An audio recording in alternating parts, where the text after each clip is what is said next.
Magandang umaga mga ka-hobby. Ito po ang aking mga guppies. Yan ang tuxedo koi. Ito naman ang yellow king cobra. Yan. Naparami ko pa sila. Yellow king cobra. Ito naman ang tuxedo short body. Bagong dating. Pinapadami pa natin. Naman ang albino blue topaz. Medyo marami na rin mga anak ito, pinapalaki na.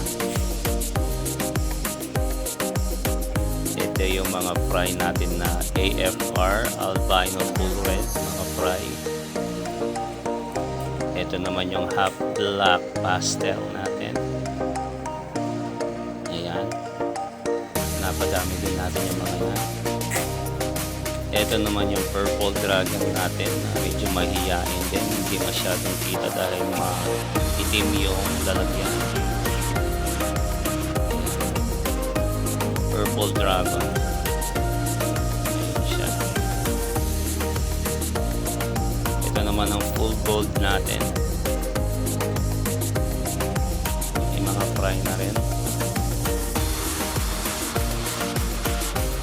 Hindi gaanong kita yung HBRRD natin, yung half black rose tail, half black red rose tail, pero marami yan, marami ng fry. Ayan. Ayan, medyo malabo yung camera natin kaya hindi kita. Ito yung Dumbo ear mosaic natin ng mga fry. Medyo madami na din yun yung nanay.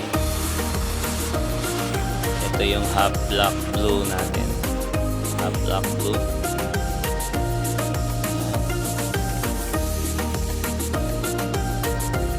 Medyo madami din sila. Ito yung albino full white, albino platinum white. Yan, may mga fry na rin.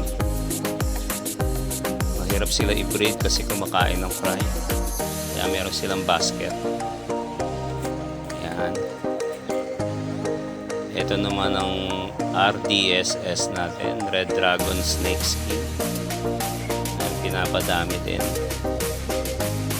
Yan.